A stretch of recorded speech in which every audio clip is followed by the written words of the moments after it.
Bon, aujourd'hui je vous emmène en balade mélancolique le long d'une ligne rurale, locale de la campagne de Shikoku. Et je vais vous dévoiler le secret de la petite gare si photogénique de Shimonada, avant de continuer grâce au petit train ciel bleuté jusqu'au bout de l'île et prendre le bateau au crépuscule vers le Kyushu. Je suis là. Le Sunrise Express m'a déposé à Takamatsu ici et je vais longer la mer de Seto en Limited Express pour aller passer la nuit ici près de la gare de Shimonada. Le lendemain, je partirai vers Yawatahama, là où se trouve le port. Bon, voilà ma gueule en sortant du train de nuit. Bon, je vous assure, j'ai bien dormi, hein. Donc à Takamatsu, il y a un château à visiter près de la gare, mais bon, c'est plutôt les ruines d'un château. Donc bon, après, vous savez, moi et les châteaux. Bref, en tout cas, je préfère quand les remparts sont au moins recouverts de végétation sauvage. C'est vachement plus stylé. Donc ce château, je lui mettrai juste un 2 sur 10, on dira, ok. Mais il y a, oh, c'est beau, on peut voir les bateaux aller et venir au port. Et on apprécie le printemps qui commence, les répétitions dans le jardin, où il y a un magnifique jardin aussi, mais oui, pareil, des eaux, Mais vous savez, moi et les jardins japonais, ça dépend, il y a exception, mais bon, bref, ok, je vais pas mentir, je me suis quand même un peu baladé. Mais je suis pas venu ici pour me balader dans un calendrier Jiffy, Regardez, c'est magnifique, près des douves passe ce petit train. Intriguant, allons voir.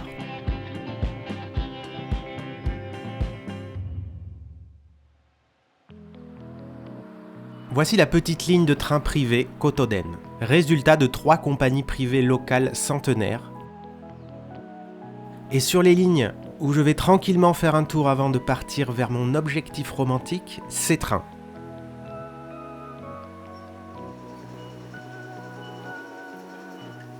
Ils sont sortis d'usine entre 1958 et 1978, s'il vous plaît.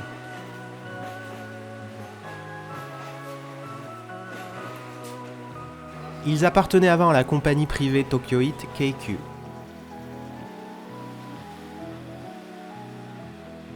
Pour des raisons économiques, la Kotoden achète du vieux matériel roulant, qu'elle rénove bien sûr.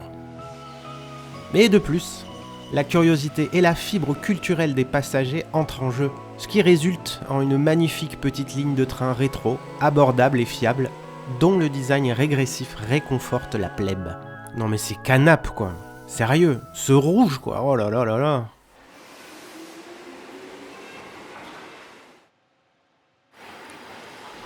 Allez, retour à la gare, je vais prendre, je vais prendre un Limited Express, et plus précisément, le beau et étrange Ishizuchi.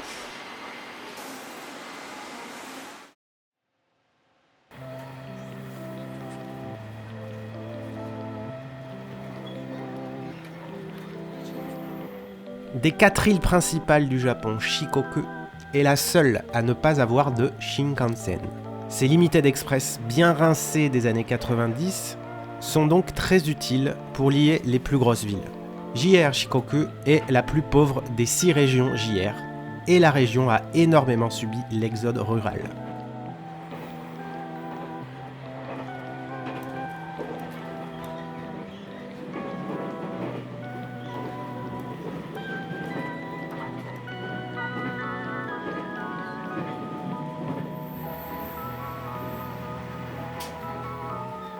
Ça me fait plaisir là, de découvrir les maisons de campagne de la région. Le paysage ressemble de plus en plus au Kyushu, ma destination finale et ma région préférée du Japon.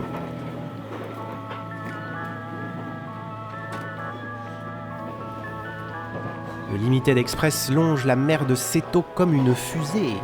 La patience et la solidité des paysages de campagne ont raison des regards des passagers.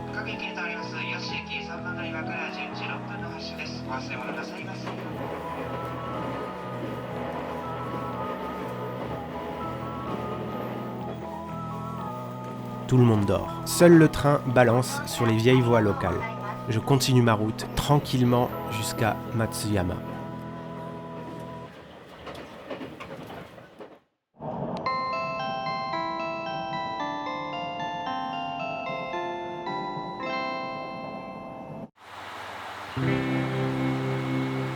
Arrivé à destination, on change pour cette petite merveille ciel bleuté née en 1987. Kiha 54. D'ailleurs, ce petit train a fait une apparition remarquée dans l'anime Suzume, au début du film.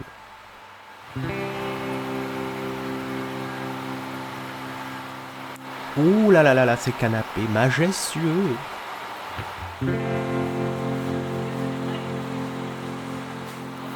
D'ailleurs là, on fait la route inverse que fait Suzume dans le film, mais sans le petit chat. Jusqu'à arriver à Shimonada.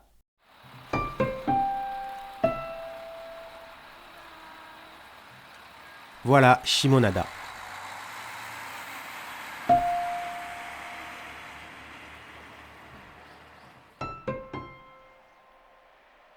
Mignon, hein? Vous connaissez? Vous avez dû voir des dizaines et des dizaines de reels Insta de cette petite gare isolée. Au Japon, c'est un lieu apprécié à la base des aventuriers en train local. Un endroit qui coûte cher à visiter, les trains étant espacés de 3 heures parfois.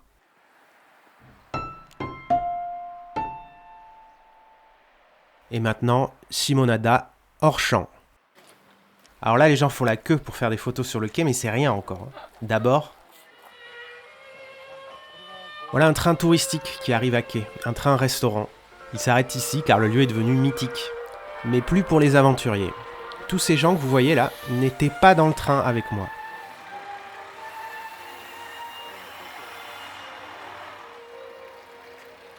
Ils sont tous venus en voiture.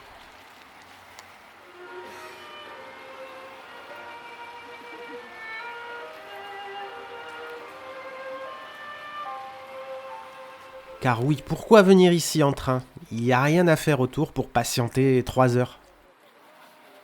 Alors tous ces gens-là, ils descendent ou montent pas dans le train. Hein. Ils sont venus là pour prendre des photos de la gare, hein, c'est tout.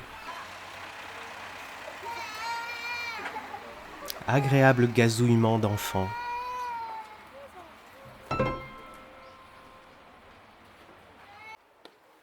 La plupart des maisons sont abandonnées.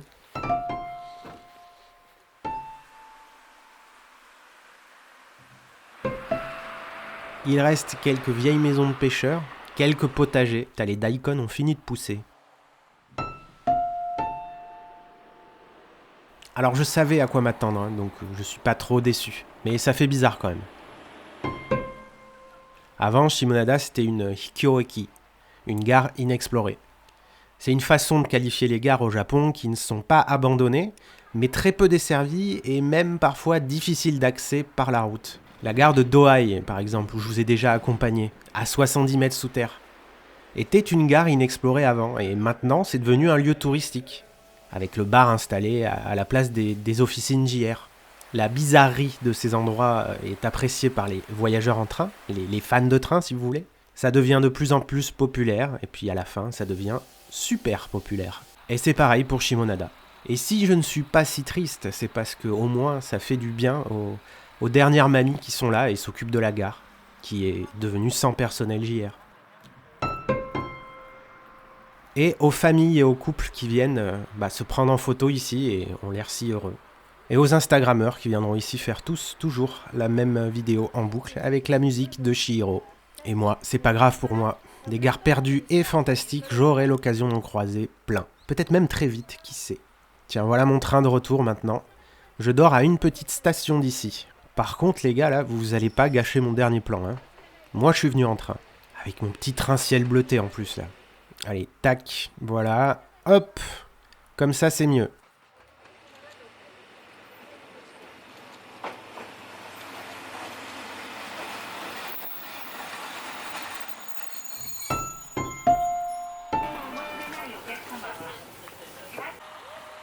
Je m'arrête alors à la petite gare de Iyo Kaminada.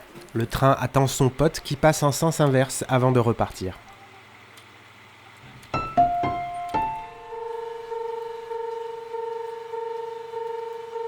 Il y a ce vieux monsieur qui est intendant de la gare. Il s'occupe des fleurs, de l'intérieur, de la décoration et de l'entretien.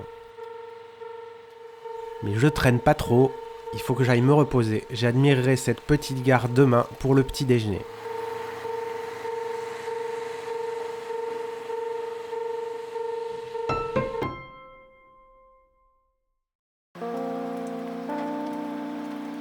J'ai dormi dans cette auberge resto au-dessus de cette petite épicerie, le Popeye.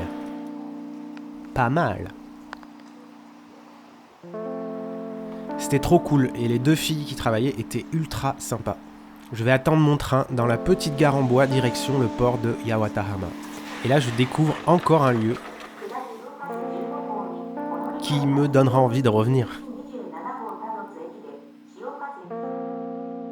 Voici le chef de gare, le chat du vieux monsieur d'hier. Les jours de fête et de week-end, ça doit être animé ici. Sur ce banc recouvert de ce tendre coussin fleuri, ce petit ourson qui lui aussi a l'air de travailler ici. Monsieur Nakashima ? Les murs sont recouverts de photos souvenirs de tous les bénévoles, le personnel des trains touristiques qui s'arrêtent ici.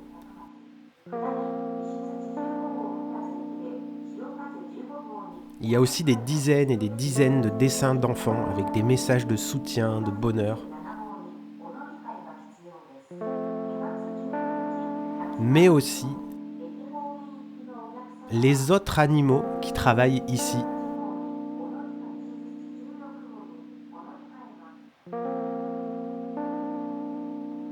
Alors c'est très courant dans ces petites gares sans personnel au Japon. Les personnes qui s'occupent de l'entretien et qui doivent à la base faire le ménage s'occupent aussi d'animer les lieux, comme hier là, avec les drapeaux pour accueillir les touristes. Ils s'occupent aussi de la décoration, planter des fleurs. Et tiens, par exemple, ces magnifiques fugu. Et eux aussi, ils ont des petites casquettes de personnel de gare. Ils affichent des photos, des dessins et très souvent aussi, ils intronisent leurs animaux de compagnie, chef de gare ou personnel de gare. Aujourd'hui, le personnel mignon ne travaille pas. Mais justement, j'espère pouvoir revenir un jour. D'ailleurs, en parlant de revenir, une des filles qui travaille à l'auberge est venue jusqu'à la gare pour me donner cette boîte de chocolat, là, à 6h du mat, et elle est repartie. Mais c'est trop mignon, mais alors 10 minutes après, je me suis souvenu, c'était genre pile poil, la semaine de la Saint-Valentin, et à la Saint-Valentin au Japon, les filles offrent des chocolats aux garçons. Non mais si, forcément. Non mais je m'imagine rien, mais enfin bon, ça.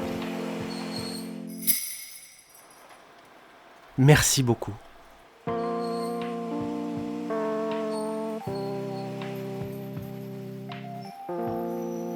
Je vous avais parlé des canapes de ce train.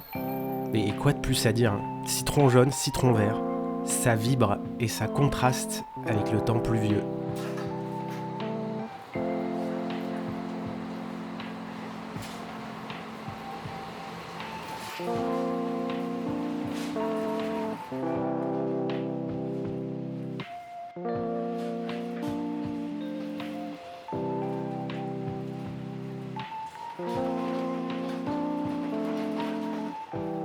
On repasse par Shimonada.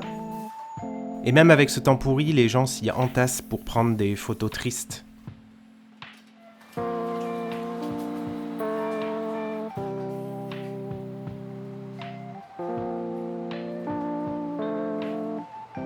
Et on repart dans ce paradis du canapé.